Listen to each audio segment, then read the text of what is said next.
Mientras decenas de edificios colapsaban en La Guaira y miles de personas corrían desesperadas buscando dónde ponerse a salvo, hubo un lugar donde, por unos instantes, ocurrió algo difícil de explicar. No porque no hubiera temblado, tembló, y fuerte. Las lámparas se movieron, las ventanas vibraron. El mar también sintió el sacudón. Pero cuando todo terminó, las casas seguían allí. No había edificios partidos por la mitad, no había calles cubiertas de concreto. No había montañas de escombros. Ese lugar se llama Anare, un pequeño pueblo costero del litoral central venezolano que mientras buena parte de La Guaira intentaba sobrevivir a uno de los peores desastres naturales de su historia reciente, permaneció prácticamente intacto. Y desde entonces comenzó a repetirse una misma frase: Anare, el pueblo bendecido. Pero quienes viven allí no hablan de milagros, hablan de miedo, porque ellos también sintieron el terremoto. Ellos también pensaron que todo había terminado. Y apenas unos minutos después entendieron que, aunque sus casas seguían en pie, la tragedia estaba ocurriendo apenas unos kilómetros más adelante. Aquí no pasó nada en Anare, está tranquilo todo aquí. Fue entonces cuando Anare dejó de ser solamente un pueblo conocido por sus olas y comenzó a convertirse en uno de los primeros lugares desde donde salió ayuda para las comunidades devastadas. Hasta hace pocas semanas, Anare era conocido por algo completamente distinto. Quienes practican surf en Venezuela lo consideran uno de los mejores puntos del país para entrar al agua.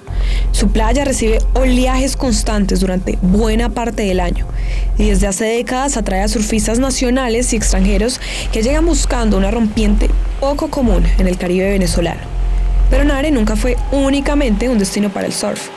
Es también un pueblo de pescadores, un lugar donde todavía es normal que el día empiece antes del amanecer, cuando las embarcaciones salen al mar mientras el resto del país apenas despierta.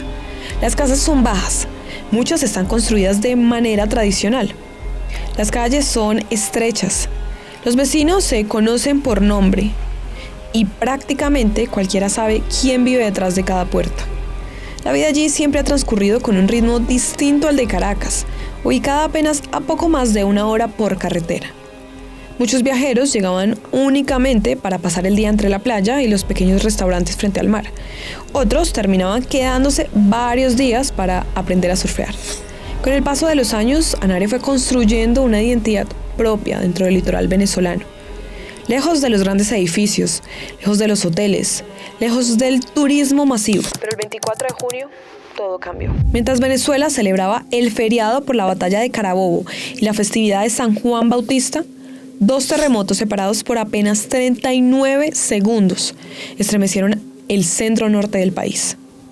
Las ondas sísmicas atravesaron toda la costa. En Anare también se sintieron. Los habitantes recuerdan haber salido inmediatamente de sus casas. Muchos corrieron hacia espacios abiertos. Otros buscaron a sus familiares. Nadie sabía realmente qué estaba ocurriendo. Durante varios minutos solamente existía incertidumbre. Sin electricidad en algunos sectores y con las comunicaciones interrumpidas, la información comenzó a llegar poco a poco. Primero fueron rumores, luego llamadas, después videos. Las imágenes mostraban edificios completamente destruidos en Macuto, Caraballeda, Chacao y otros sectorales del litoral. Fue entonces cuando comprendieron que el desastre no había ocurrido allí, había ocurrido muy cerca. Mientras las excavadoras comenzaban a remover toneladas de concreto en otras comunidades, en Anare las viviendas permanecían prácticamente intactas. La diferencia llamó la atención incluso de especialistas. ¿Por qué un pueblo ubicado en la misma franja costera había resistido mientras otros sectores sufrieron daños catastróficos? La respuesta no es sencilla. Ingenieros consultados por distintos medios recuerdan que el comportamiento de un terremoto nunca depende únicamente de la magnitud. Influyen el tipo de suelo, la profundidad del sismo, la distancia al epicentro, los materiales de construcción, la altura de los edificios, su diseño estructural. Y también la manera como las ondas sísmicas se amplifican dependiendo de cada terreno. Por eso los especialistas advierten que hablar de un milagro puede simplificar demasiado una realidad mucho más compleja. Lo ocurrido en Anare será también objeto de estudio, porque entender por qué resistió puede ayudar a prevenir futuras tragedias en otras zonas del país. Pero para los habitantes de Anare, permanecer en pie nunca significó quedarse de brazos cruzados. Mientras otras comunidades intentaban rescatar sobrevivientes entre los escombros, vecinos del pueblo comenzaron a organizar alimentos, agua y otros insumos para apoyar a las zonas más afectadas.